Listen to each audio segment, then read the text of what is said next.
Lula é o novo presidente do Brasil e o cenário macroeconômico mostra uma inflação surpreendentemente baixa e uma taxa de juros elevada. O que era de se esperar, né, que na prática a inflação baixa trouxesse agora em 2023 uma queda dos juros, o que traria também ao mesmo tempo benefícios da marcação a mercado nos títulos públicos da renda fixa, né, nos títulos IPCA+, e pré-fixado, e também traria ganhos na renda variável com relação às ações e também aos fundos imobiliários. Porém, na prática, o que a gente vê não é um cenário dessa forma. Por quê? Porque a gente vê que agora em 2023 existe uma incerteza, existe um risco muito grande que o mercado está precificando com relação ao governo Lula. É verdade. A gente tem visto as taxas reais dos juros longos aí na curva de juros dos títulos do Tesouro Direto estão se elevando de forma que mostra que mesmo com a inflação baixa e as taxas de juros altas, o mercado está precificando umas taxas cada vez maiores. O que mostra que 2023 deve ter um cenário atípico com relação ao cenário macroeconômico e que você deve se proteger, né, deve proteger o seu dinheiro nesse cenário para que você possa em 2023 não perder dinheiro com o governo Lula.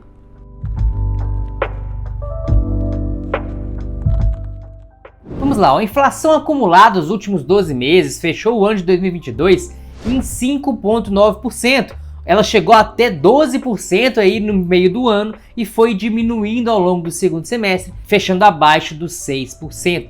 Enquanto isso, a taxa Selic está na casa dos 13,75%. E no cenário macroeconômico, o que se espera, né? A inflação começa a subir, como aconteceu em 2021, em 2022. O que eu tenho a ver com isso? Eu lamento. A taxa de juros sobe para poder diminuir o consumo, para poder frear o consumo e fazer com que essa inflação volte a baixar. E no momento que essa inflação baixa, a curva de juros tende a baixar também, né? A taxa Selic tende a baixar também e levar toda a curva de juros para baixo, de maneira que traz muitos benefícios para quem souber aproveitar a marcação a mercado e também benefícios para quem investe na renda variável, tanto em ações quanto em fundos imobiliários.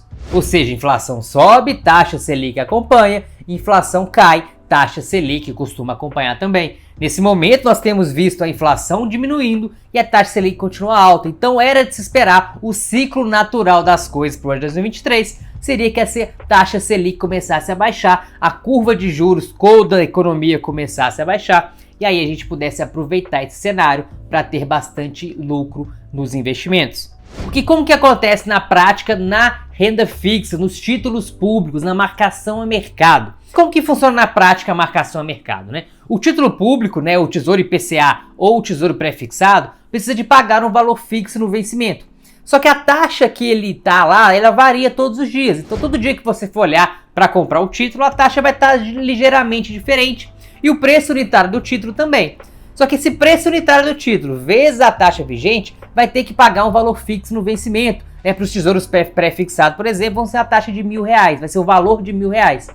Então o que acontece? Como essa taxa varia, o preço unitário também varia. Então se a taxa sobe muito, o preço unitário cai, você vai ter prejuízo se sacar o dinheiro antes.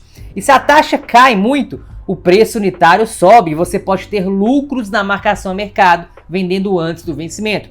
Lembrando que para esses títulos, se vender no vencimento, vai ganhar exatamente a taxa acordada. Mas ao longo do caminho, a marcação a mercado faz esse título flutuar. Então, esse preço unitário é o valor que você compra. Eu comprei um título a R$500. Se a taxa subir, o título vai passar a custar 450, 400, ou seja, eu posso precisar do dinheiro nesse momento e ter prejuízo. Da mesma forma que se a taxa diminuir, esse título vai valer mais, eu posso ganhar um percentual muito maior do que eu ganharia se esperasse até o vencimento. Ou seja, na prática a gente está vendo que é um momento que a taxa de juros no ciclo econômico tenderia a cair, né? A taxa básica da Selic, consequentemente a curva de juros era de se esperar que caísse também. E o que ia acontecer com o preço unitário? Ele ia subir, fazendo ter ganhos na marcação a mercado.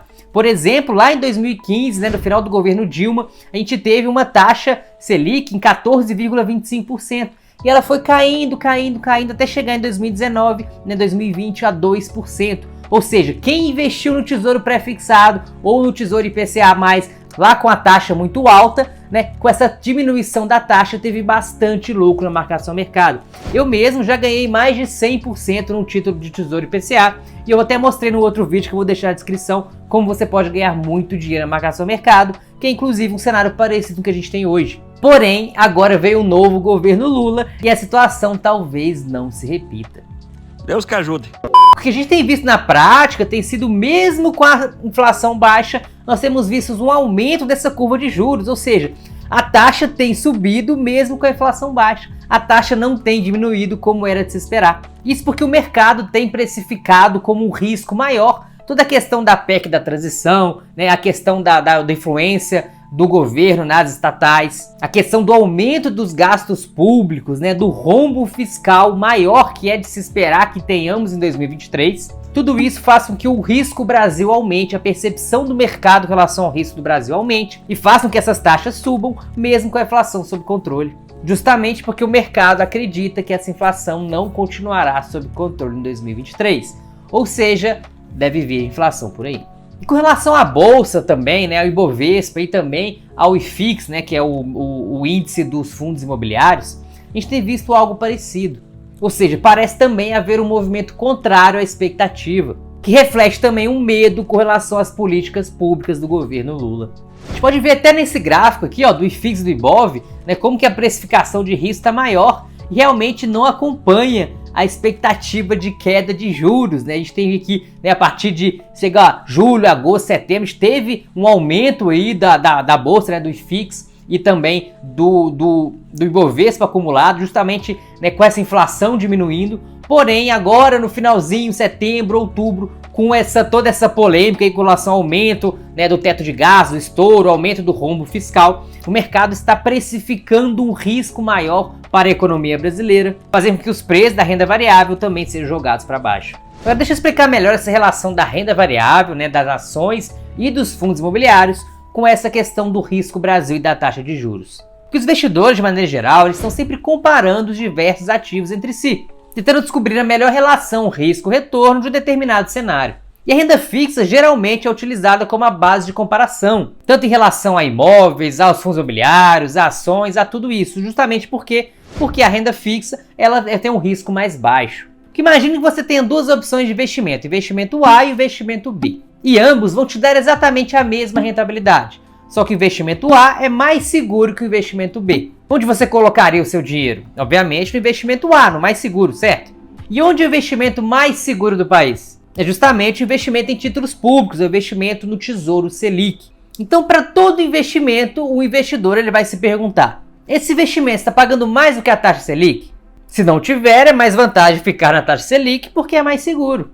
Agora, se a resposta for sim, ele se faz a seguinte pergunta: a relação risco-retorno compensa? Ou seja, o retorno estimado é grande o suficiente para compensar esse risco maior? Então, o que acontece na prática é que quando os juros caem, a renda fixa como um todo, ela perde a atratividade porque passa a remunerar menos. Ao mesmo tempo, os outros investimentos de maior risco, como as ações e os fundos imobiliários, por exemplo, passam a se tornar mais interessantes.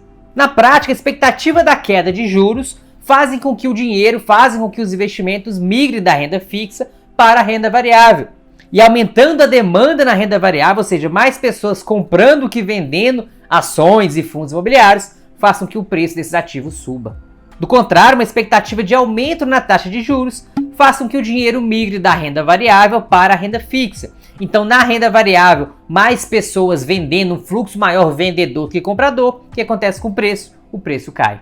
Ou seja, a expectativa do aumento da taxa de juros torna os investimentos em renda variável menos interessantes. Nós não temos bola de cristal para prever o futuro, mas a gente pode ficar atento aos indicadores macroeconômicos. Desvalorização do real frente ao dólar, indicação de inflação alta são sinais de que a taxa de juros deve permanecer ou inclusive aumentar. E a expectativa de taxa de juros mais altas levam à queda da bolsa e também dos fundos imobiliários. Ou seja, com a possibilidade alta de um aumento do rombo fiscal, com a inflação pagando a conta e os juros ainda altos, na minha opinião, e vale lembrar que o mercado não está nem aí para a minha opinião, eu ainda acho que há mais espaço para quedas dos FIIs e quedas das ações, até que esse ciclo de fato se inverta. De modo que eu ainda não pesarei a mão na compra de ações, de fundos imobiliários, ou até mesmo de títulos públicos para ter ganhos na marcação a mercado ainda.